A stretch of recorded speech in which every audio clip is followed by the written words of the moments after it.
ne kanisa mata chokrok gijomo biro konya yuago baba amoso no saore uru. Ane kako wachno ane wuoyi maduong' ka nyinga Joash Wara. An gosiep na be moa Bungoma onego bed ka, lakini nikech en gi nyithindo odhi toke kama thin. Mano kende ema nya wacho kanyo. Erokamano uru. Okay, ongisa na introduce the family. Abro chako gi from the other side. Wan gi Alvan. Mane nyaminwa mathin. After Alvan, from Alvan wan gi MJ. Walonge ni MJ. Kamano kako ng'eye Mantha Johnson. Wan gi Rebecca Wara. Maluwe no ting badi malo mondo ji ong'e. Maluwe en Joash Wara Junior. Kachacha wan gosiep Mandela Vero. Kae wan gi Mandela Dick Mandela Wara. And then machielo no en osiep chairman. Osiep chairman ting badi malo. Aya. And then one gi Dickens Ochoka is very popular in the ground here. Chairman.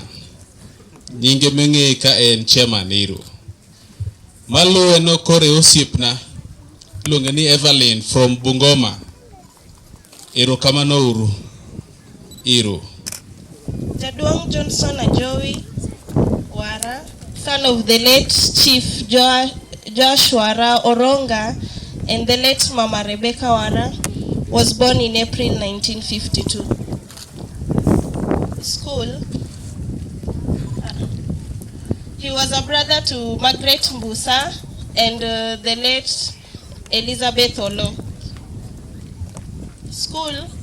Johnny, as many of his contemporaries preferred to call him, began his education at Cherwa Primary School, where he sat his ESC in 1974, before proceeding to Kisumu Technical School for his O-levels.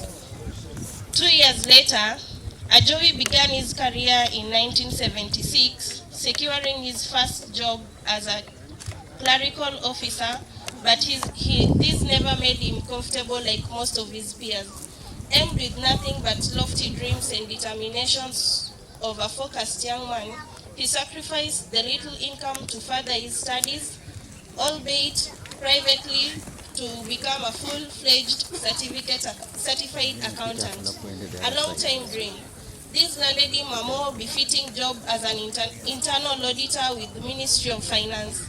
As a public servant, Mr. Johnson Ajowi Wara worked in various parts of the country, from Wandani to Taita Taveta, Laikipia to Kapenguria, Siaya to Kisumu, Awasi, Kajiado to Ogembo in Kisii to the capital city. Nairobi finally retiring from the civil service as a district auditor in Homa Bay in the year 2007. Marriage and life. Johnson Ajowi Wara was a budding, responsible young man, not wanting to be consumed in the pleasure of youthful life. He betrothed Elfrida Mishain, with whom they got married in 1977, a union that was blessed with 2 children, Priscilla Nguku and Joash Wara, also known as Babu. They divorced officially, ending the union. Johnson later remarried in 1952 to the humble 1982 to the humble lady from Kokwanya, that land of abundance, daughter of the no-nonsense later senior chief Jaduong Robert Otima Nyambune and Mama Martha Osu. He was blessed with 7 children: Dickens Ochuka, Nelson Mandela, Joash Wara, Beryl Rebecca, Martha Johnson, Alvan Akinyi, and the late Martha Masi. He was the father-in-law to Evelyn Wara, Christine Ragot Veronica Okumu. Johnson was diagnosed with chronic kidney disease in March 2020 at Jaramogi Oginga Odinga Teaching and Referral Hospital. Since then, he has been on and off the hospital. In the November 2020, his condition worsened and dialysis was recommended. He will succumb 3 weeks after several dialysis sessions in Port Florence Hospital on the eve of Christmas Day, 25th December 2020, after coming from a dialysis procedure. Johnson Ajowi Wara was a true servant of God and a friend to man. He served God and the community alike diligently at the church. Ajowi was a committed elder of and development chair of Odeyo SDA Church, where he remained a regular standing member until his untimely demise. He was instrumental in the development and construction of Odeyo SDA Church. A believer in immortal philosophy of the American great diplomat and activist, education is the great equalizer of the conditions of men. And having had a personal experience in his early year, Ajowi supported many children, including close relatives, nieces, and nephews, some of whom are seated here today finally to attain their education pursuits. This noble philosophy saw him revive Cherwa Secondary School in 2000 with 2 streams, which is still running on a high note. His pursuit to leave his community better than he found it joined hands with Otieno Oluwal, Okungu Liech, Dr. Obara, and the late DPH and Anne Okoth to revive Kiboko Dispensary with his dear wife, Yar Chief, a qualified nurse for excellence working on pro bono. This is over and above a personal initiative to build temporary bridges over the Katukodeyo Gully, just to mention a few. Fuaya, Erokamano. I also want to recognize my immediate former staff members. I've seen them, Nyaksure Primary School staff members, led by their head teacher. I've seen them somewhere. Please just wave. Thank you. Mm-hmm. So I want to go straight and read the one. We give thanks to Migori family members and Sango family members, Kotima, Kamwai, Nyikwa Opar, Nyikwa Sadam, Kusuo Nation, Winam Nases, Nyakach Nases, Katuk Pamoja, and Agoro East. And back home we have Koronga, Kakangre, and Katuk, the entire Katuk. We have friends and colleagues of Beryl, from Rafiki. We thank you very much. Segero family, we thank you very much. Lower High School, we know one of you is here. We thank you very much. Friends from Mombasa, we also thank you very much. Friends from Kisumu MTC, feel welcomed. People from Muyoma, Alego, Bungoma, karibuni sana. We have Katito, thank you very much. We have aunties from Kano, Migori, and their families. We thank you very much. We have Nesbit and friends. We thank you very much. We have Migosi SDA School former staff members. Please wave. Karibuni sana. We have Great Rugem Olembo AY. Karibuni sana. We have Kisumu South Youth. Karibuni sana. We have Lisana teachers. We have mentioned Nyaksure Primary School, Gotonyongo where I work. Karibuni sana, and other teachers from that Lisana zone. Apart from that, all other teachers who are here, whether from Segero, Lisana, Nyakach, feel welcome. We have our local MCA. We had his condolence. We thank him very much. We have our chief. We also thank him very much. Katito Central family, we know you are here. We have seen you. Karibuni sana. Cherwa Secondary School, karibuni sana. We want to thank in particular a few individuals, 2 of them. One, Mr. Doro of Wangapala. We all know what he did to us. Asante sana. Mr. Jiki, who should be my brother or my grandfather. Asante sana. We also thank the catering services that is behind there. We also thank the people who are in front here. We also thank the steering committee of this funeral. And above all, we want to thank our pastors who have graced this occasion, led by former pastors from Katito Central, pastor from Kisumu, Rabuor, thank you very much. and our host pastor, Pastor Wilkins, karibuni sana, station director. We all thank you. If I've missed somebody, please just understand the list was long. Otherwise, we appreciate everybody, and above all, we thank God for making this happen. Karibuni sana. Nitiere verses moko mabeyo kabisa e gine kacha. Pastors are here and they might elaborate it. And gisewachogi. Kato kora dwana wach mana mang'eny. All of you should work as a team. A book mar Zaburi 133. There are only 3 verses. Ni mano en gima ber machalo nade ko wito dak gang'o. Kod kwe. Johnson is no more today. Of all these brothers, Oronga nenigi 14 brothers. You could not penetrate in between the 14 brothers. Adawache ni anything mitimo edala Johnson Ajowi Wara today is a unit of its own today. As much as we are all far-flung areas in the caucus, in the sitting, let there no be sitting without the knowledge of Josh. I'm very happy, Ochuka, the way your brother Josh Otime. I'm very happy the way Nelman, the way you call yourself there, I see it. I'm very happy with the way, let your conduct, the way you today do things. Don't do something without the knowledge of our son, elder. That is what I've stood here today to say. There are several verses in the book of Matthew 12:25. Pod en managino nogo no mar kwe kende midwaro. An bendo chiel wurancho to almost more than 20 years ago. Onge gima nyithindwa man dalaka an mabor Migori. Ji ok ong'eyo dalaka. They are always with me in Migori. If it forces you people that you have to go to Mombasa, you go where Babu is. Babu is also here. You must come home regularly.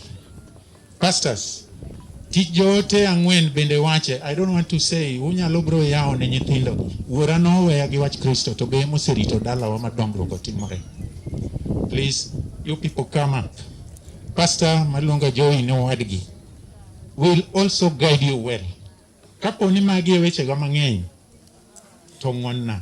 But kwe ema kelo dongruok to ema miyo ji wuotho together. You can all sit back. Oganda Nyasaye mo biro konyowa neno ka jatich ne dhi e yweyo. Amoso uno kwe uru. Adwa kawo thuolo ni e yo makende e lo kanisa modeyo mondo mi arwak oganda duto mochopo ka. Kendo agonu erokamano jokristo amo kuonde ka kuonde, kwe mubiro go ubi udog go. Kapok awacho wach moro, adwa rwako japuonjwa makwaya trainer marwa. E kanisa wa modeyo wantiere gi kwaya kama Johnson ne wero tena. Kendo ne wasepenjore gi japuonj ni to tena ni mana ka gimo gore pi. Ka adwa kawo thuolo ni mondo arwak japuonj Dan koyo. Japuonj Dan ere i kama intie. Achungi fwaye noganda. Japuonj Dan nochako kodwa 0. Mosewer kodwa mawasedhi mabor. Kendo wang'eyo ni pod obiro wer kodwa ka Nyasaye omiyo wang'ato mabiro chung' kar Johnson tena. Japuonj fwa noganda.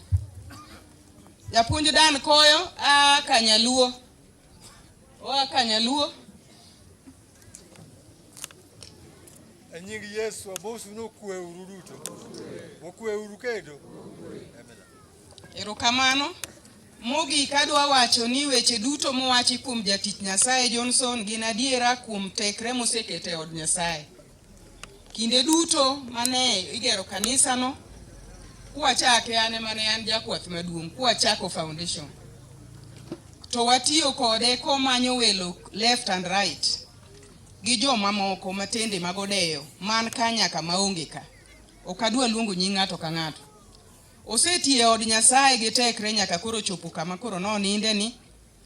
To kendo kinde duto nyosebedo kosiro tich ma watimo e kanisa nyaka sama no tuwen. Ka gimoro dwa timore to luonga to penya ne jakwath bi neno ka gik moko dhi maber kosi dhi gori piny.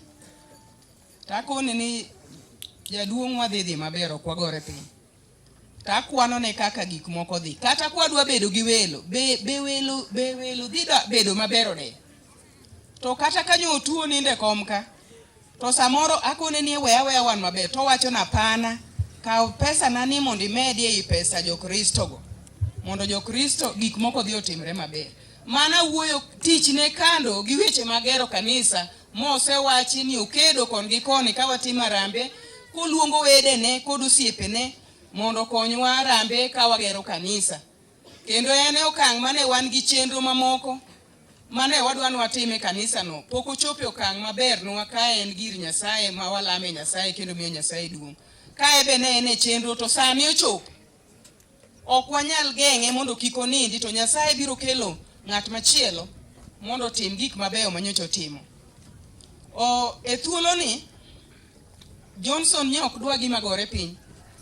Kata ni welo ok nyal dhi, gik moko ok nyal timore maber. Kata nindo mane pien to nyako gol gire. Kanisa kanyo wantiere gi groups 4 maloso kanisa mode. Wan gi group A, group B, group C, group D. To group D ni ema nye Johnson nitie, be group man be antie.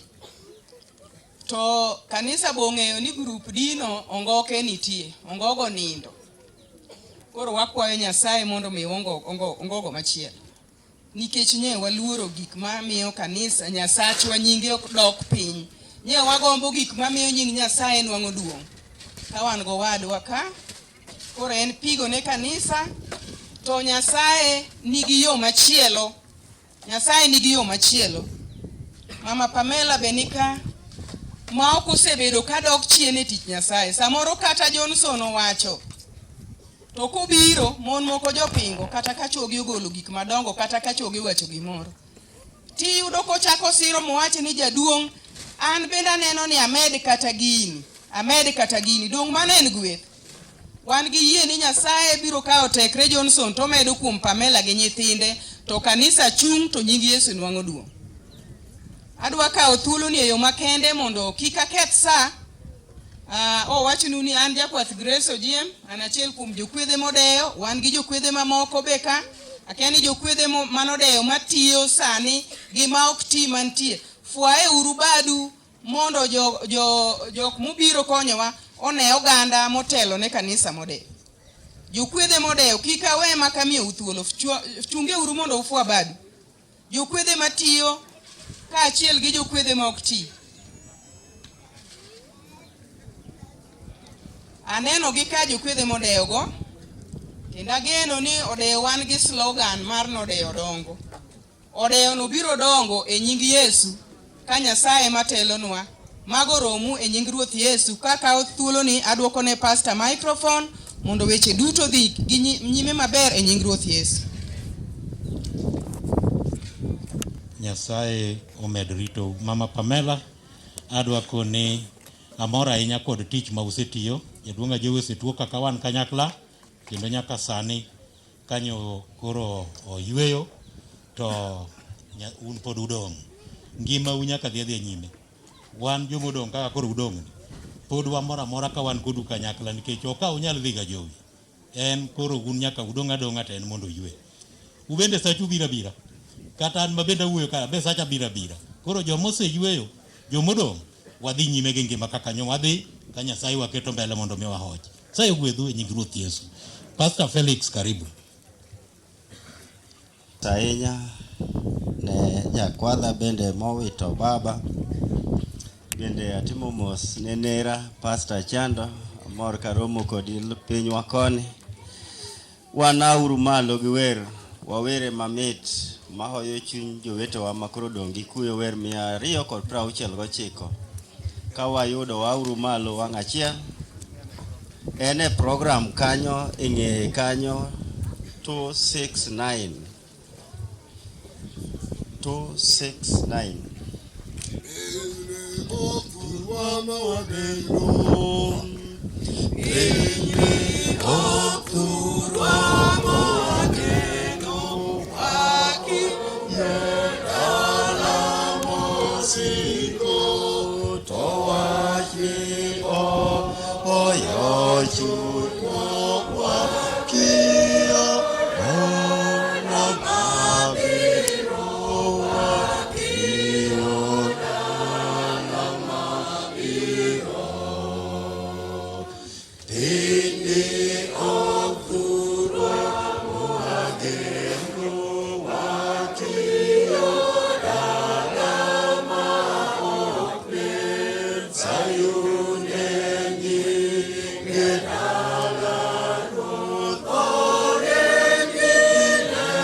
walemo ka wachung' kamano. En adier ni piny tok thurwa kendo wadakie ka joma samora mora.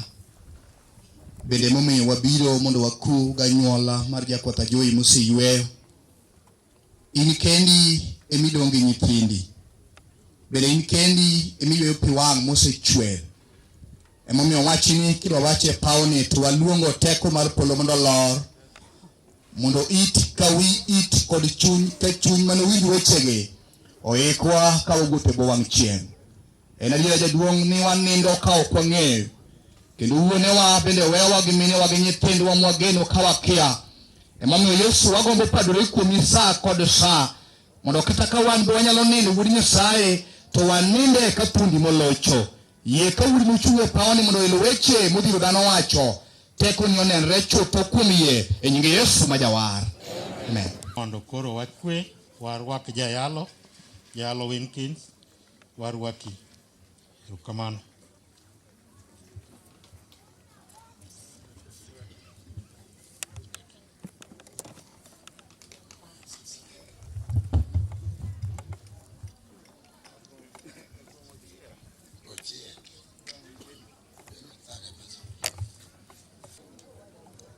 Erokamano Pastor Ongoro. Pastor Ongoro host Pastor Maiko Mzee.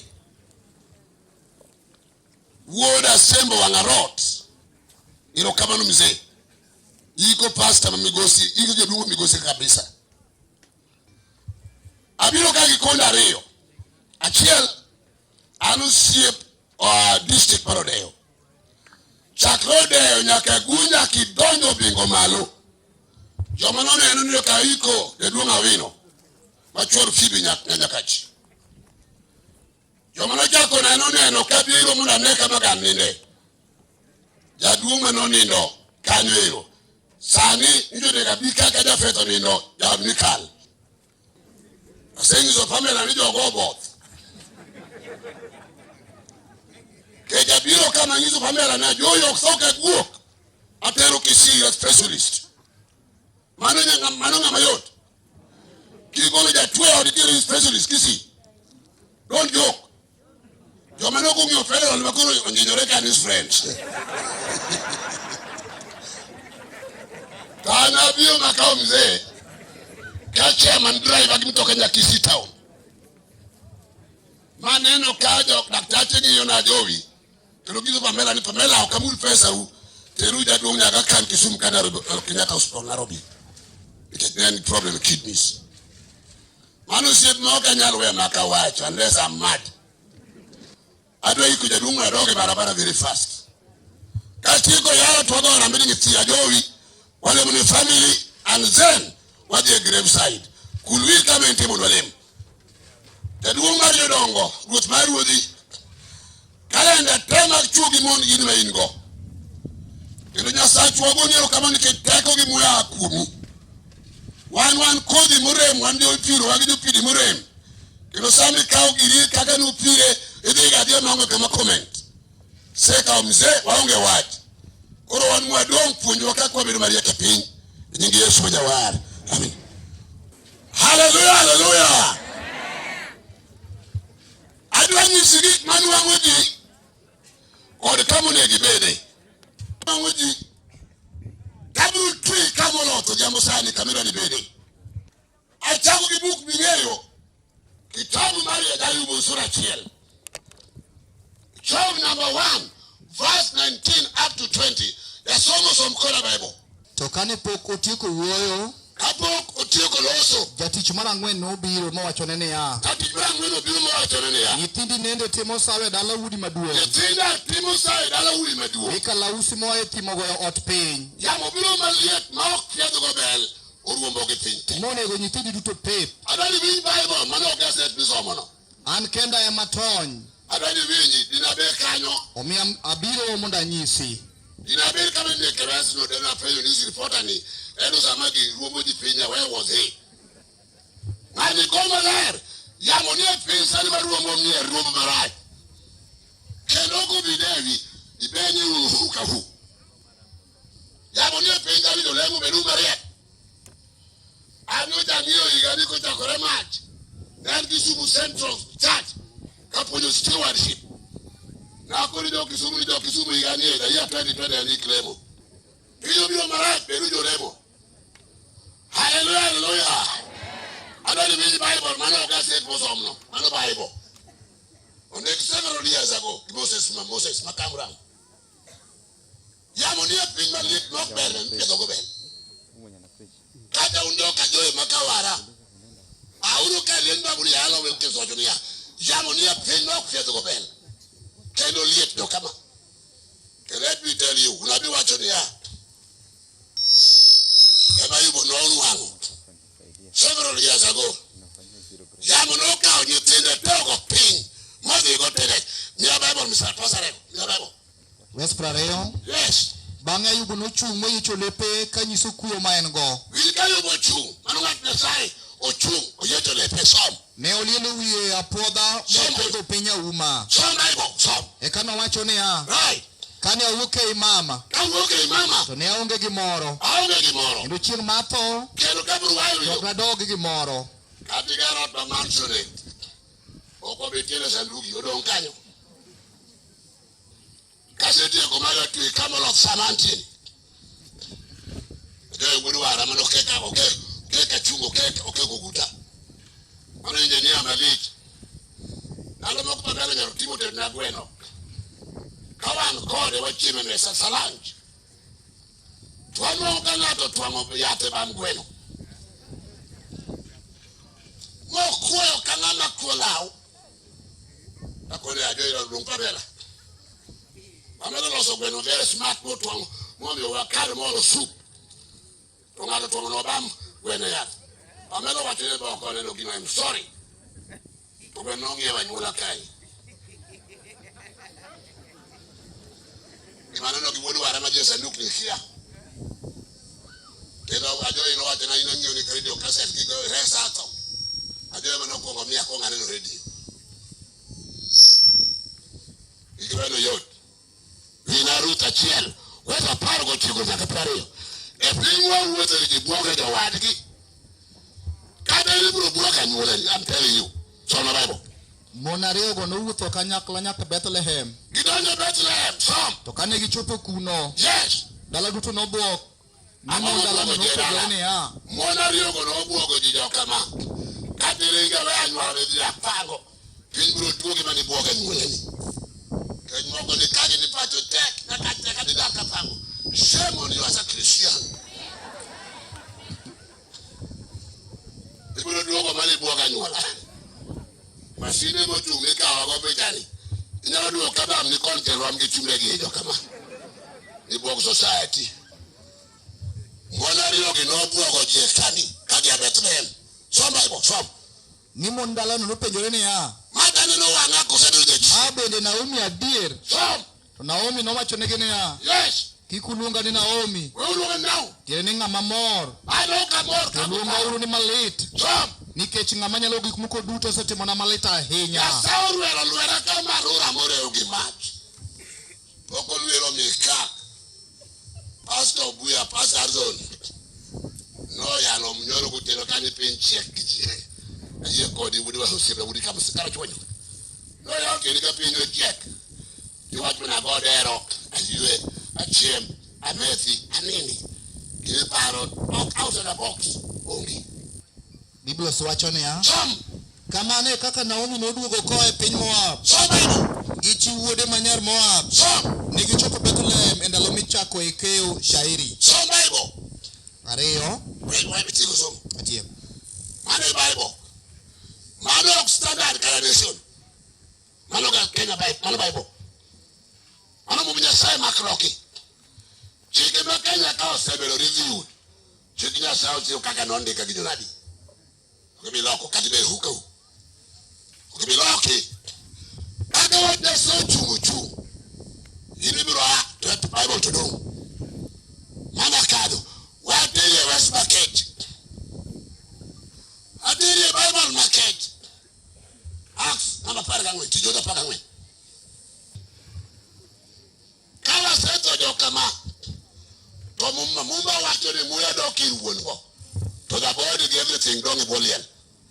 Nyaka Yesu bore turu eka jinodi. Donge jir bang ngade akwiri. Hallelujah, hallelujah. Negitego. Correct. Amen. Negitego chunju punjre. Jode no tego chunjo Kristo so. Gidi wogi mondo gisik gibed gi yie motegno. Gisik gibed yie motegno gi makwat Nyasaye matek. Kagi wacho ne gini ya. Kone gini ya. Nyaka wanane masiche mang'eny. Nyaka wanadonje polo kwa neno masiche mang'eny. Eka wadonje pinyruoth Nyasaye. Polo onge dhiye gi raha. Onge. Kwer padri ni mawuoni ni ya. Nikisedonje lemo. Wadi ade polo nywe. Nado paki Yesu. Opaki ndugu nyaminwa. Polo koro dhi nywe. Kwere ni padri riambo. Awinje lienda jovi. Wabro donje polo kwa seka de match. Wabro neno masiche. Ojogi kone jogi ni sikureye. Stay in the faith. Stay in the faith. Dala madung me yandu pongi jo dong nono awaro. Pin dong nono jau kama sali. Ana woni pasta chendo moyo ngeyo. Ana woni dwe mara uchiel. Ayuko keno huko keka jimbo. Ono lecturer na Nairobi University. Muga musoma theology. Ano wat na siye. Para mawan kane magwada bino ko di komera. Abebe ni ko keno wadi ko sauke corona mera.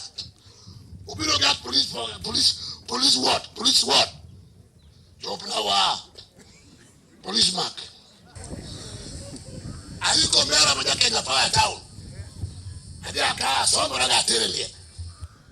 Nika kero mera na kono ka wadonje chiko dara. Wachopo dara machengi pacho to yako kipuka ngore bo bas. Nairobi bye. Kizungu bye. Akona wacho kipacha undako ndonge town jira bana. Komo yako ni. Kigonwa kelo dala by all standards. Atakuwa sasa iko ni chuo chako mwelo dog.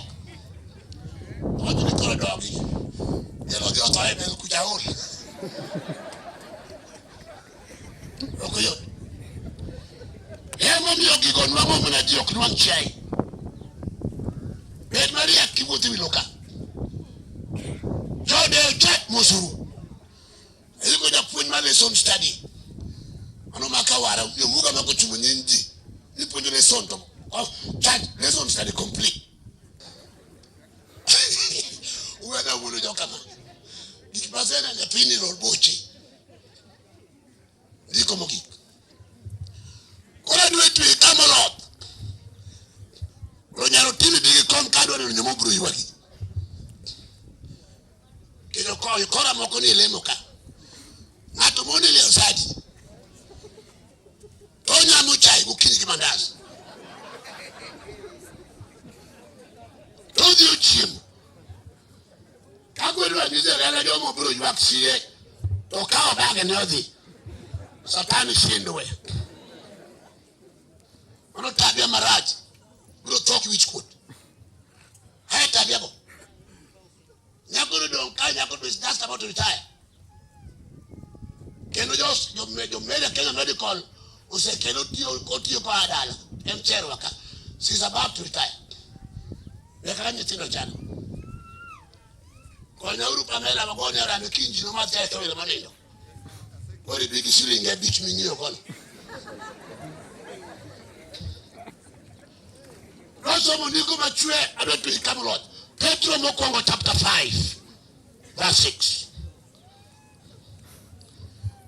Ilingime Petro gino yalo jo kamado limo. Asa hiro kamado.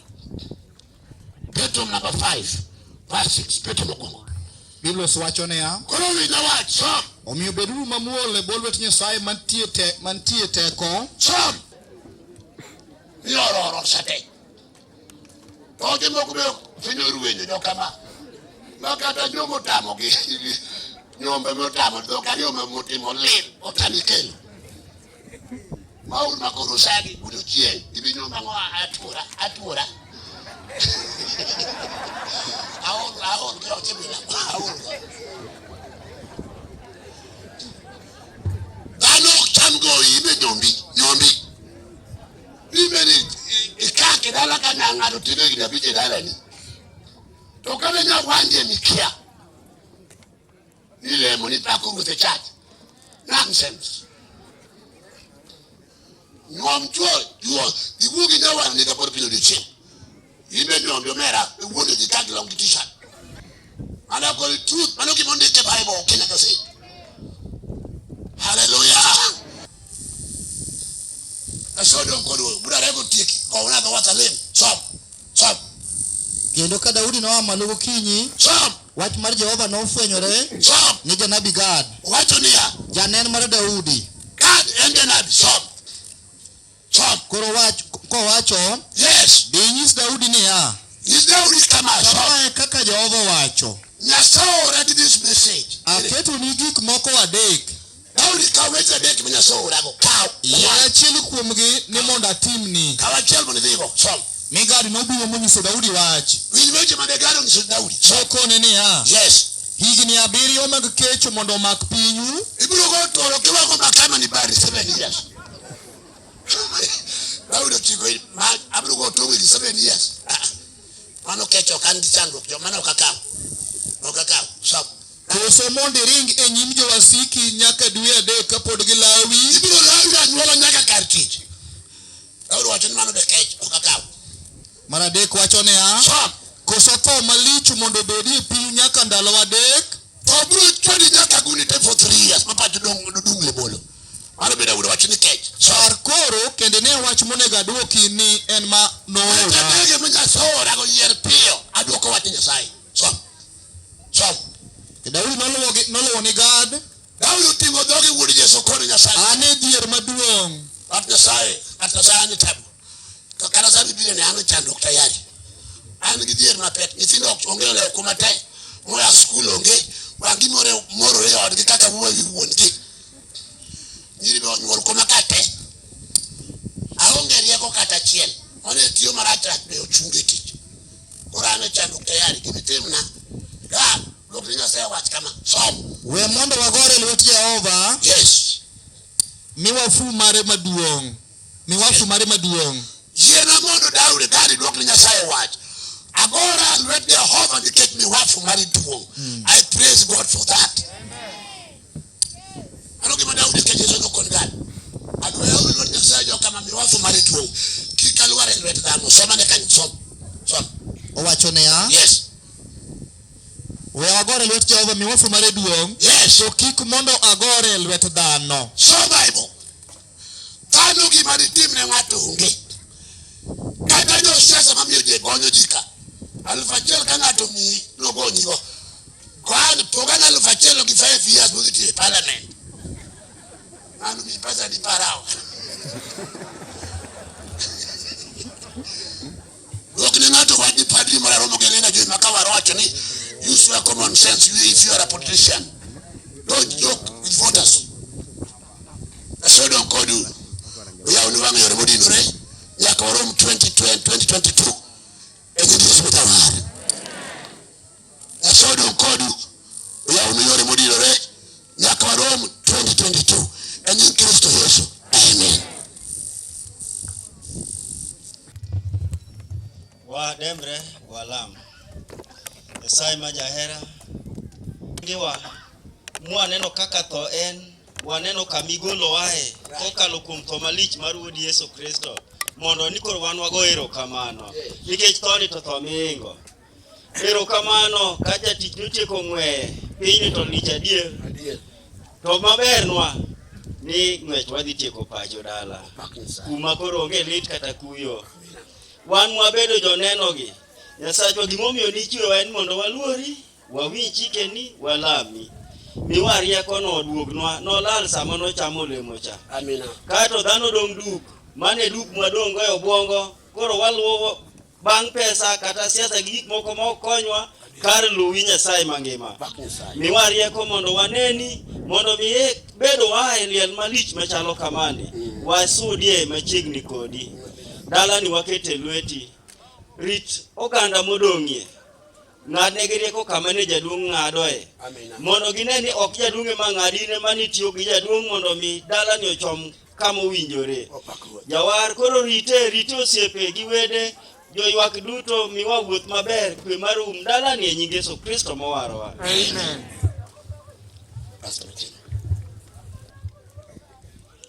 Wuoro mangima wapaki wadendi kokalo kuom ng'wono mitimo kendo yie Jehova Nyasaye mondo wariwre gi famili ni ka gin kod kuyo mapek kombe wadoko joneno ka jaduong' Ajowi idhi kow kare mar yweyo kamobro bede korito duok wuodi mokayo machiegni. Ruodha nyathini oseloso erokamano kuom yie mondo dwondi e winji. Jowar wakawo famili mar Ajowi wara ka koro mama Pamela odong' ka achiel kod nyithindo ka ene wuoro kendo ene miyo. Ang'eyo ni in kodgi kane pok jaduong' odhi e yweyo ne intie. Kata nyaka sani pod intie. Kendo gimichano negi jaduong' pod ok ging'eyo to yie mondo roho mari elnegi Jehova Nyasaye mondo mi ging'e. Teko ni e umgi Jehova Nyasaye kiparogi kendo kikechogi weche duto. Bende kanisa mobedo kod buok be wakete lweti wuoro mangima yie mondo yaye wang'i to gine ber mar chikni kako obet mondo mi gin bende giyiengre kuomi to ng'ato ka ng'ato elos kinde kodi kaachiel kod wan mwadoko joneno yie mondo mi waikre okang' makende nekech chutho magi to nyaka waronge buang' chieng' ka. Yie mondo kweni mokelo nyithindi kowuok kuonde maboyo Jehova Nyasaye nekech ng'wono kod hera mane gin go gi famili ni kweni nogo edwokgi. Teko ni umo duto nekech chutho matesaye na nying Ruoth Yesu. Kanyakla gi mago jodung'o ndalo wagoni erokamano. Ndalo mag dhano to nichano chon. Kendo ka sani nochopo to ndiko ni wacho maler kendo tinende wan joneno ni onge makadho kata machorore kata sekend achiel. Ni miyo Johnson ndalo kendo ni miye kinde otiyo maber gi kinde go makoro nindo. Wagoni erokamano ni gik mabeyo mani otimo. Wagoni erokamano ne familia mare modong' chien makoro waloro watiyo nyororo ka. Ni wuonwa made gigore badi makore chwich, badi manigi teko, badi makwang'o jogi, badi mareso jogi, kendo badi maromo ni jogi. Nyathini osewuoyo gi teko mathoth, Owadwa Wilkins. Kigole piny wire, kitime wat, kitime osiep e dalani. Wuonwa weche mosechuowo, oyud thuolo e chunywa mondo obed machiegni kodi. Par dala Johnson, gik mabeyo ma ji e pako kuome. Made gidongi kuom nyithinde, made girit dalani oriti ka in emi jatelo. Imiyo mama Pamela teko mowinjore, rieko mowinjore, nyalo to gi paro maliw. Maduong' moloyo ni wuonwa weche duto modhi nyime liendni omi nyingi duong' kendo omiwa thuolo mar romo kodi kendo bedo jogi. Gwedh dalani, gwedh ogandani ji duto nikech wasaye nying Ruoth Yesu. Amen. Warwa kaketo mako katuk. Kela mogo michame ora Ajowi makawara. Kaduko mako katuk. Kela lao mirwake ora Ajowi makawara. Kafis onindo gini kwa Johnson Payne. Kela fisa hodo ya Nyasaye mangima. Mara ngwen katuo da malaria. Kela yak ni mwanya Ajowi. Mogik ni nyiti Johnson guduwara kinyaru tima kifike kamiso da nyaka giko eligi Yesu mazawara. Amen. Thank you. Dogo bedi. Pamela bedi pachini kata gikoni. Ungi chairman. Pamela bedi machini maji yudi go very fast. Chairman take the chair. Thank you very much. That's good yo kama totego. Chunyo geno ujo kama kumbiro. Kila pesa ngote ni marito wat. I see the beach kimia chair.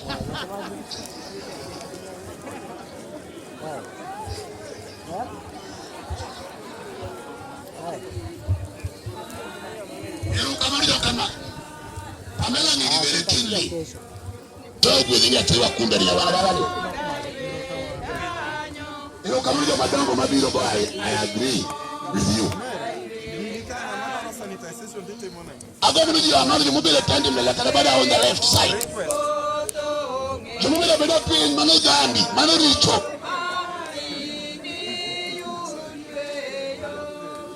Kama nyar makumbiro. Wabia kama ndo watimpe very fast. Wamusu Pamela.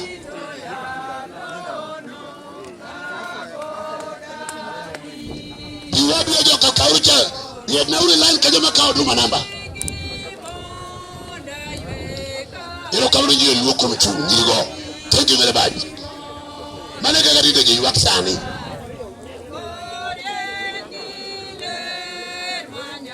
be very fast buru jo kama kati belt pin Pamela dua uoyo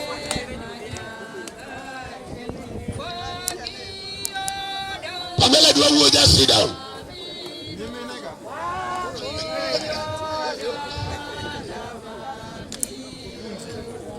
just sit down Pamela wants to talk kama no wede wa kumchungu very smartly I agree with you Inibele kom tokidwa chung kata kom ne 10 shillings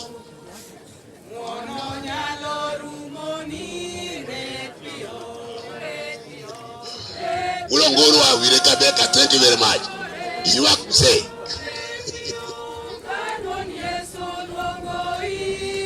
Wabia be very fast wamos Pamela and what yokama mane kai wadune ni kijiwade Mani ki wago Pamela wele jiweche makoma nono ki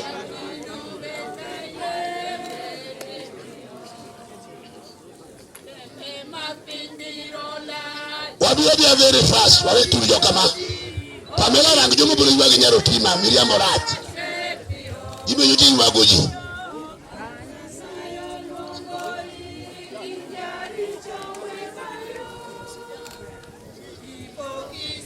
Adi Pamela rango jomo bulu iwagi kamili Ginyi tine chairman rango jomo bulu iwagi babu kamili Ube kinu du iwagi jo kama ukinu iwagi Amen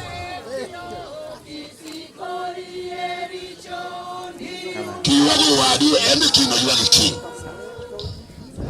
Elo kama unyejo luko mparo maber Uga uiwago Pamela thank you very much Jomoko beda pinta chandragi wachi chien Jomoko beda pinja ba ane nukuwa makini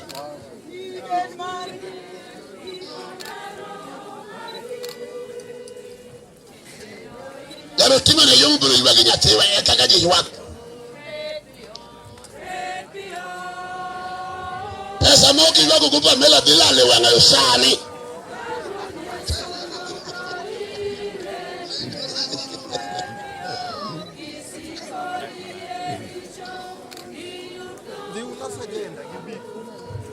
Dr. Mamuchu, thank you very much. That is a good show. Thank you very much for doing that.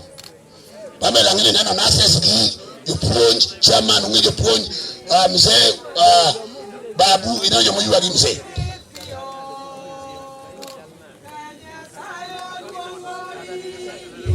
Ya shogo ijo kama ilo kama nuru. Iwago jo wagi maber. Ilo kama jo kama go chung very smartly. Uno yuwa Pamela, thank you very much. Ya shobe kolo jo kama uritangi mau.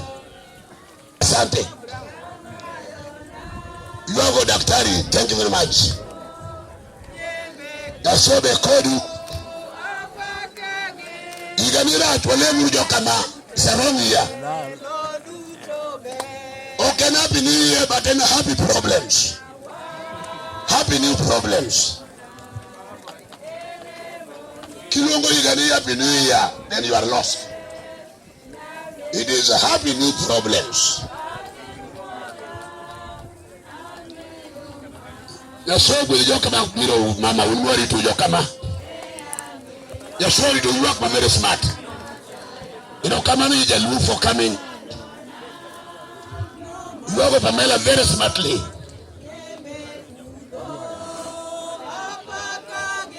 Pastor Chedo Makama, you will lead in counting this money here. You know, come on, you can look for Ubiro Mama. You know, come on, Elda. I don't want to say, Machon. I'm not getting a sorry to bed. Bear me say, we will take a on the debate. Baba. Mokonga kautulu ni makende. Mondo ago mos ne familia ma Jaduong' Johnson to gi agoro to gi North East Nyakach location mangima kuom wito Jaduong' Johnson Wara. Johnson en jaduong' ma wang'eyo kendo an nyang'e kabisa nikech en jadala waka. Nyang'e weche mag dongruok magata samo thoni nyowan kode komiti mar Marawa Primary School. Kure en ng'ama nyang'e maber ahinya to nikech sane noseromo sa Nyasaye onge gima wanyalo timo, wan kate ber kate rach wago mana ni erokamano.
Amor kodu kendo agone Nyasaye erokamano momiyo wuotho maber ma uchopo e dala kani.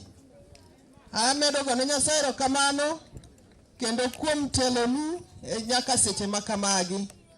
Agone Nyasaye erokamano kuom kelo jodolo bende dierwa kendo gisepidhowa chiemb chuny mamit ma ka wadhi watiyo godo to ang'eyo ni Jerusalem manyien tok bawa. An usewinjo nyinga kendi luonge mang'eny en Pamela. An Nyarotima jako kwanyo kendo kanaloko dak koro niluonga ni Pamela Ajowi. Mosebedo kadhi nyime. Agon erokamano duto kuom jogo duto manyo ywagowa e yo moro amora makende, e lemo, e solro moro amora. Agon erokamano mondo Nyasaye omed gwedhou kendo otimne jomoko manie chandruok machal kodwa kama bende. Adwa kawo thuoloni kendo mondo I would like to recognize the presence of my colleagues from JTRH, Kisumu, Nyakach, and Cherwa Dispensary. May you rise up and greet the congregation.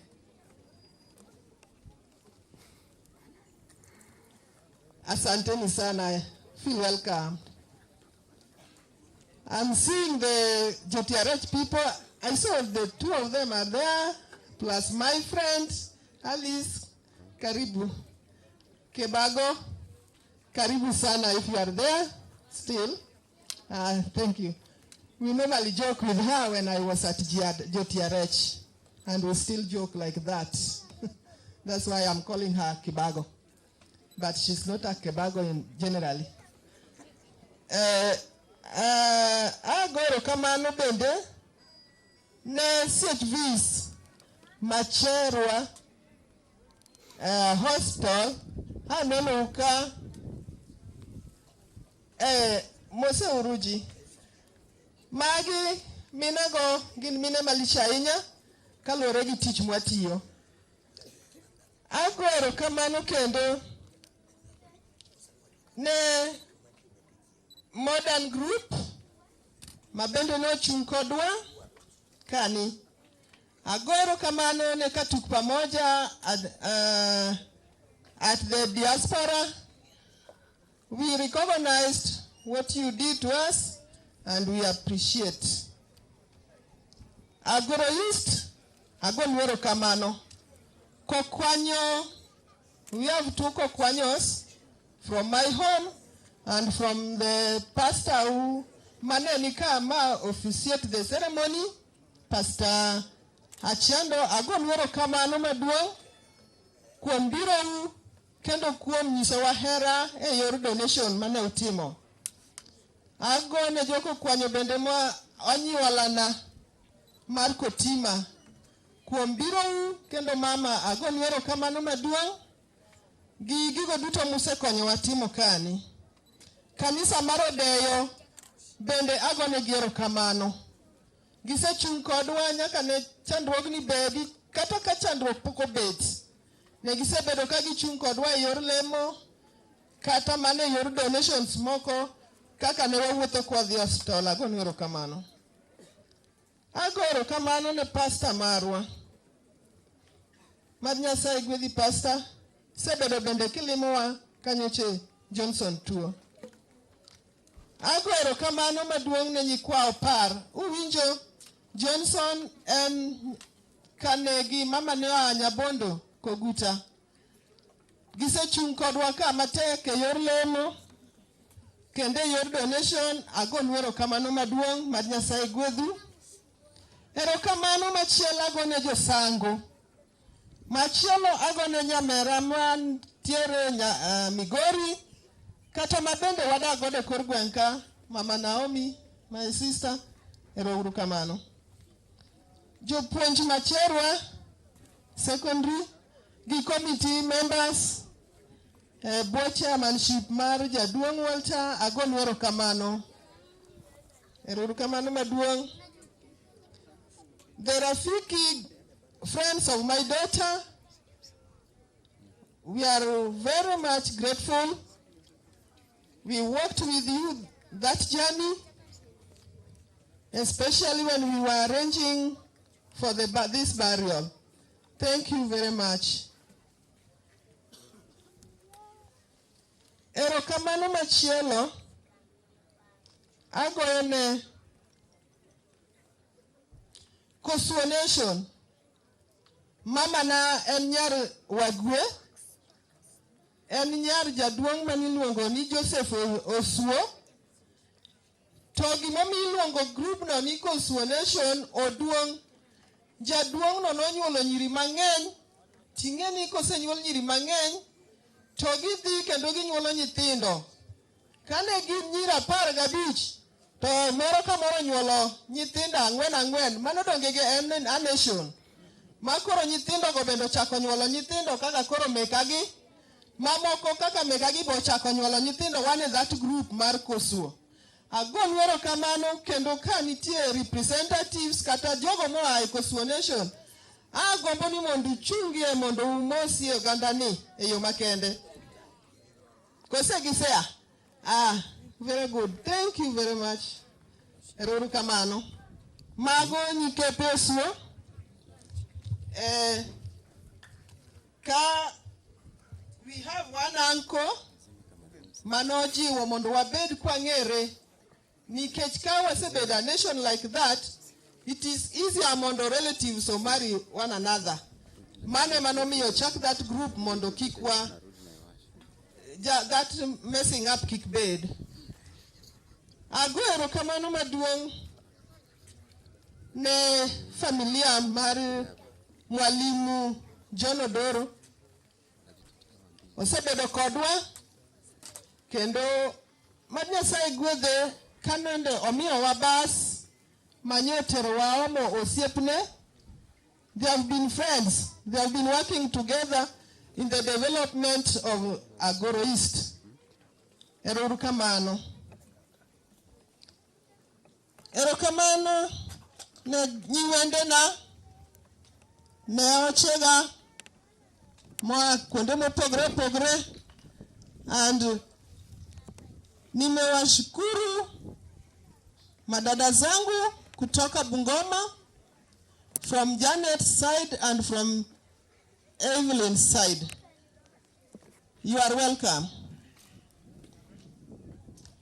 Eroru kamano kaka usebet ka kukwe to kanitiere osiepe moko maoka aluongo nyingi ung'wonnawa to wagon erokamano maduong' nikech biro uni bende nyiso hera muhero wago, hera muhero go nyithinda, hera manuhero godo Johnson, kata interrelationship, the way you are reacting or you are relating to Johnson and us, we have appreciated. Thank you very much. Koro kadok eneno mar Johnson Martin. Johnson wasedago higni mang'eny. Kaluwore kata kuneno nyithindo gi ogin nyithindo matindo. Wasedak for 38 years with the children the way you have read there, and you have also seen them. Wagone Nyasaye erokamano, agone Nyasaye erokamano yo makende. Within those 38 years, it has been a jovial family, a family who likes jokes, and it has been a nice family. And we are going to miss Johnson though, but at Jesus' feet, I think we'll be okay.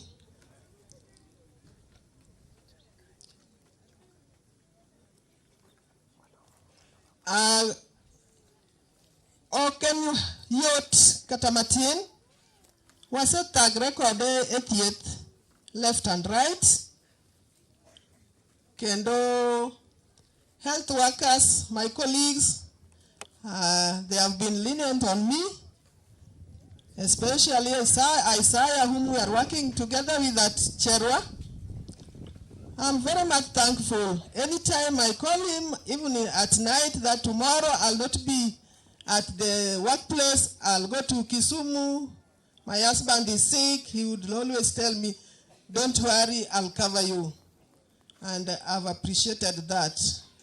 Isaiah, take my appreciation. Thank you very much for that. In harmony. In medicine, we have to work in harmony and as a team.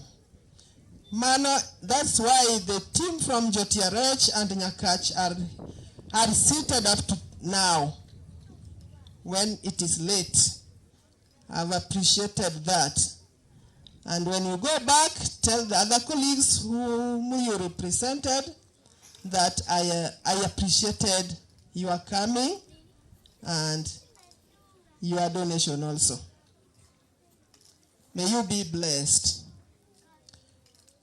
Yeah, Johnson, no better diagnosed renal problem. But what I've seen in Kenya, diagnosis of renal problem takes a lot of time before it is diagnosed. He presented with congestion of the heart, lungs, coughs at times, X-ray is done, and it is clear. Now they could not relate what was the problem. By then, there was no any other swelling of the lower limbs. Manenya lonisoni and kidney problem. Later, early last year, March and April, is when it was diagnosed. But it was not, they took it as not a major one. Then when it progressed to a certain stage, they started dialyzing him. But we did much we could as a family to bring life, but we could not. Money cannot buy life. Life is from God, and whatever has happened, we have accepted, and we have to soldier on. With it, through your prayers, I think we are strong, and will continue. Even here, as I heard, the pastor was talking that widows are so many, and they are the letters the widows, the other coming widows are reading. That's why I'm strong to stand before you. I'm reading them keenly, because even near here, there was a lady who was left when the children were very young, 3 years, and now they have grown to university. Why should I cry more than that? She could have cried a lot, but she took it like that, and she has soldiered on until the children are now grown up. I hope that also makes me strong. We have to learn from the past, the way they behave, and then we continue. Even in case it happens to you, we just continue because life has to continue. Koro, mane manyalo wacho ni Johnson oyue kurito the second coming of Jesus Christ, nekech dende nyorame, kane dende okuot, samoro kochiem, onyisa ni mamae, we used to call one another mamae, babae, due to the second boy chairman. He is the one who introduced that name, babae, mamae. Now we used to call one another babae. Even at our church, we are being called mamae and babae. Now, only sabab mamae awinjoka korathong, kenda awinjoka nitiere rem. Anyise ni tegno mana kuom Kristo.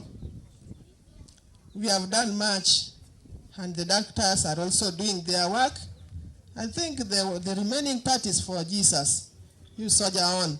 I used to encourage him, and he would tell me, yes, I'm doing that. Now, it has reached the time when he was now leaving us. You cannot prevent him. You cannot catch him, come back, no. You see the breath of life is leaving him just like that. I know the medical workers knows the pain we undergone when we are losing a patient in the hospital. Even the patient who is not your relative, because there is no spare part for human beings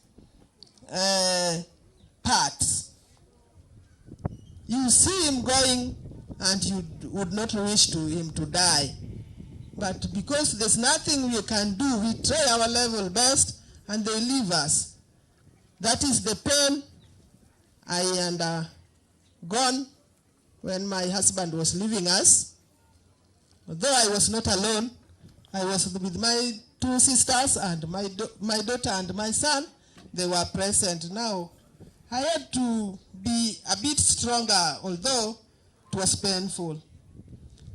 And let him go and rest.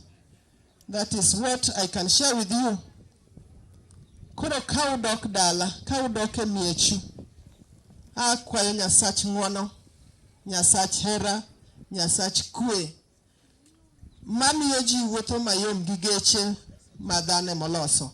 Mondo duoku maber muchopi emiechu maber. Ma gimoro amora kik otimre. Nikech ma en jakristo, mali en jakristo. Ka gimoro timore, Satan nyalo yudo duong' mawach ni ang'o mane otimore. Ang'o manyo ipakone Johnson Ajowi to kara koro wachak wayudo chandruok. Ang'eyo ni Nyasaye mang'wono dhi ritou kendo omiu kwe mar chuny. Ero uru kamano. Kawuono ni okaw chukani mondo obed achiel. Jokawara duto kama koro wadwa kotonye nitie Nyasaye mangima, ritgi. Kanisa dayo gi pasa margi, kanisa moko ritgi. Welo mobiro be ka koro doga kodgi e nying Yesu Kristo ma jawarwa. Amen.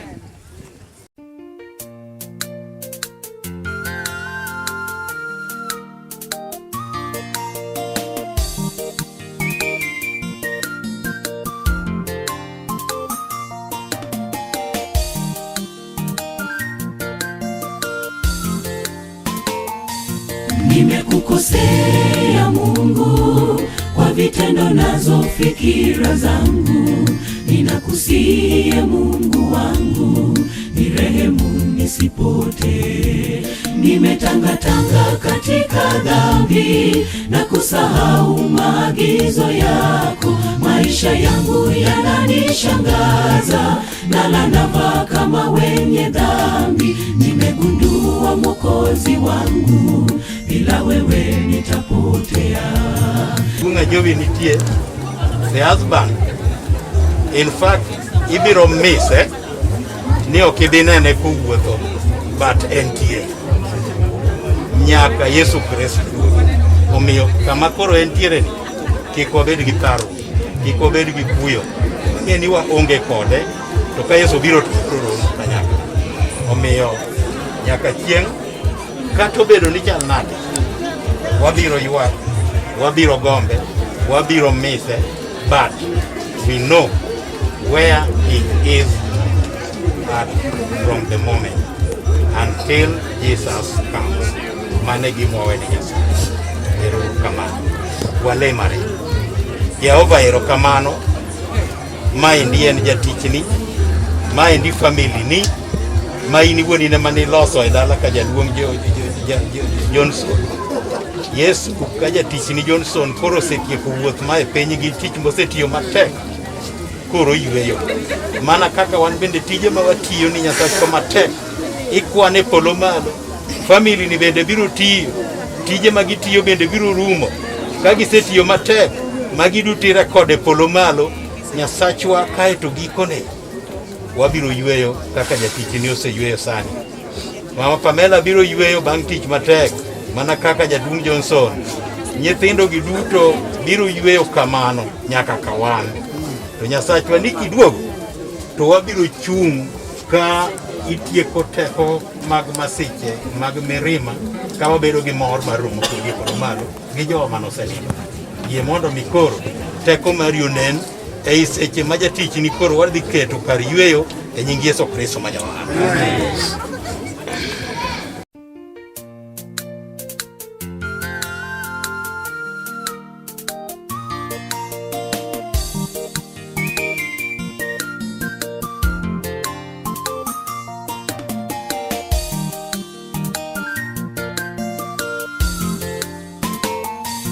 Nimekukosea Mungu kwa vitendo nazo fikira zangu.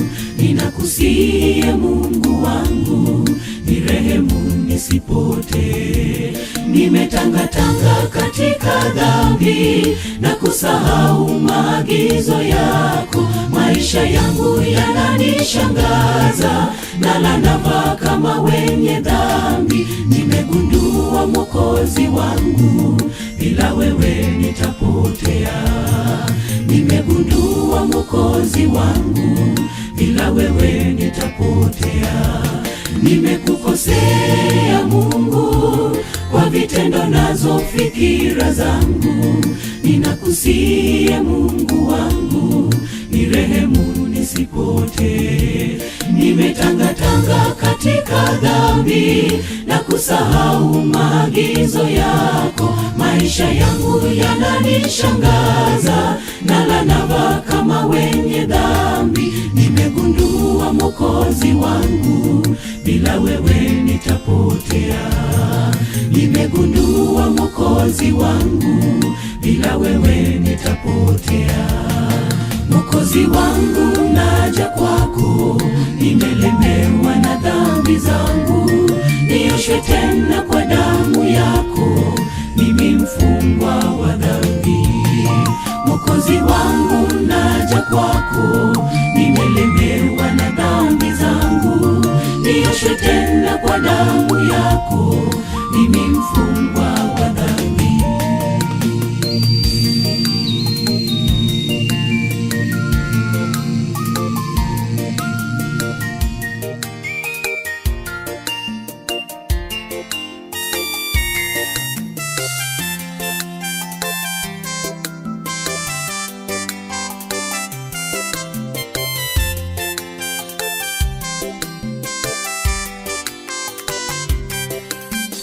Upendo wa dunia umekita mizizi katika maisha yangu. Upendo wa dunia umekita mizizi katika maisha yangu. Moyoni wangu natamani kutenda mema, lakini mwili ni dhaifu. Ninapopanga kutenda mazuri, najikutana moye polo kawachoni ya ndikni chakre kawuono. Jogo motho kogeno kuom Ruoth gin johawi. Roho bende wacho ni gin johawi adier, nikech giniyue kuom tichgi matek, nimar gik magisetimo dhi kodgi. Haleluya.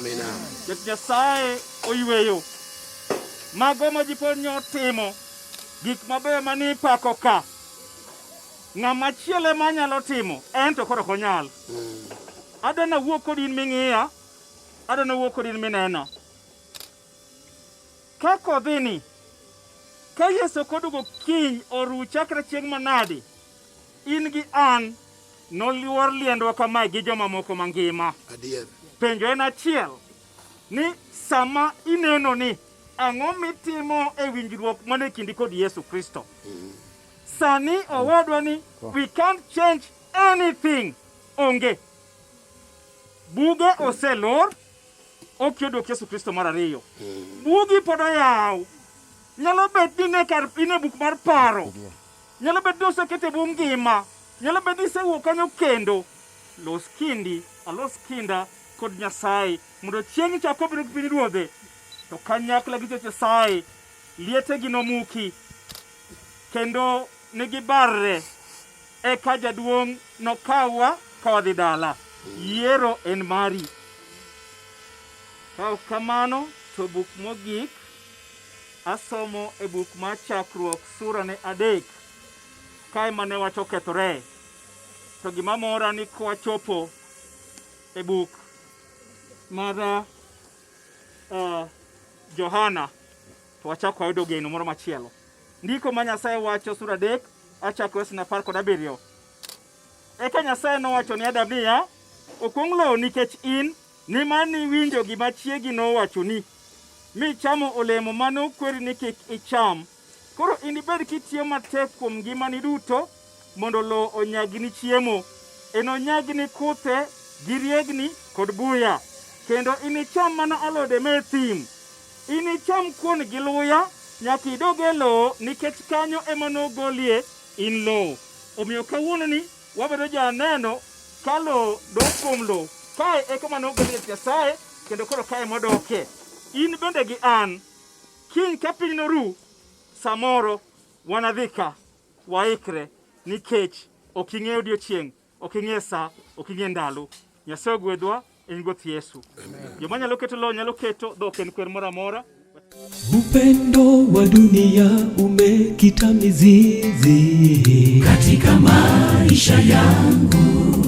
Upendo wa dunia umekita mizizi katika maisha yangu. Moyoni wangu natamani kutenda mema, lakini nosela nono eka neno dala maler ma en Jerusalem manyien kalor piny a e polo kuom Nyasaye koikre ka miaha moikre ne chwore. Nyasaye moikre chwore ne awinjo duol maduong' moa e kom duong' kawacho niya, koro Nyasaye osebiro dak gi ji, obiro dak kodgi kendo ginibed joge. Nyasaye wuon biro bet kodgi mi obed Nyasachgi. En oywe pi wengegi duto kendo tho kata ywak kata nduru kata rem ok nochako bedie nikech gik machon oserumo. Ruoth opaki.